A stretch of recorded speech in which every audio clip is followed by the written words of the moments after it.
हमारे बीच में कभी जाता नहीं हूँ मैं, और आपने बहुत इम्पोर्टेंट बातें सारी बताई, वाकई में कोई काम की बात है। ना ना ना ना ना अभी मेरा सौभाग्य है कि कल भी पूरे दिन गौ माता की सेवा में रहने का मौका मिला मुझे। कल मैं पथबेड़ा में था और नंदी गांव में एक मंदिर बन रहा है लगभग 65 करोड़ का। ओम जी माथुर उस कार्यक्रम में थे और शिलान्यास वगैरह हुआ, तो पूरा गायों के बीच में। और आज सौभाग्य से फिर भी आप लोगों के कारण ही मैं आ पाया हूँ।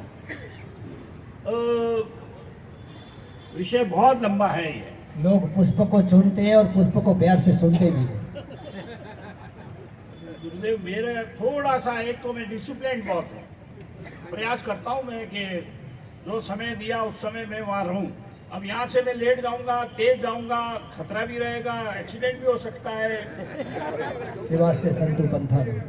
लेकिन मैंने इस पे थोड़ा सा चिंतन किया। वैदिक काल के समय तक तो गाय को कोई दिक्कत नहीं थी। वैदिक काल के बाद और खास करके 1972 में जब देश में अनाज की कमी आई, तब एकदम लगा और देश में एक नारा लगा, हरित क्रांति लाएंगे, श्वेत क्रांति लाएंगे। और हरित क्रांति के चक्कर में पेस्टिसाइड काम लेने लग गए, ज्यादा से ज्यादा खेती में मशीनरी का उपयोग चालू हो गया, और इस कारण से गोवंश की धीरे धीरे आवश्यकता कम वाली।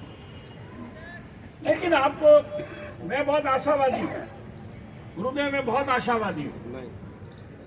इस देश में अभी एक नया प्रचलन चला है, जैविक खेती का जो चला है इस समय माहौल, और धीरे धीरे लोगों को लगा कि ये जो रासायनिक खेती से जितने भी अनाज या जो भी पैदा होता है, इससे ऐसी ऐसी बीमारियां होती, लाइलाज बीमारियां हो रही है जिनका इलाज नहीं हो सकता है।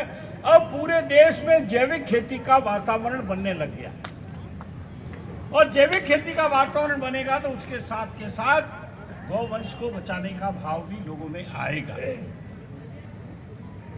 चल रहा है, समय तो लगेगा। अब पाली अपना निराला है। सेवा के क्षेत्र में मैं आई कैन से कि हिंदुस्तान में पाली का मुकाबला नहीं कर सकते सेवा के मामले। दुनिया में धंधे का मुकाबला होता है और कोई चीज का मामला, यहाँ पे मुकाबला होता है सेवा का। इन्होंने इतना किया, मैं भी करूंगा, ये गौशाला का, ये वो, और यह निरंतर काम चलता रहता है। एक चीज और है, मैं कुछ समय भारत सरकार के एक विभाग में रहा था, ICR है, Indian council for agriculture development department. वहां भी हमने एक विषय पर जोर दिया कि जैसे वैज्ञानिक खेती की जरूरत है, वैसे कि वैसे वैज्ञानिक खेती और कॉमर्शियल खेती की जरूरत है, वैसे कि वैसे हिंदुस्तान में गौ संवर्धन की जरूरत है। जब तक ये गायें, आप भली मेरी बात थोड़ी अजीब लग सकती है,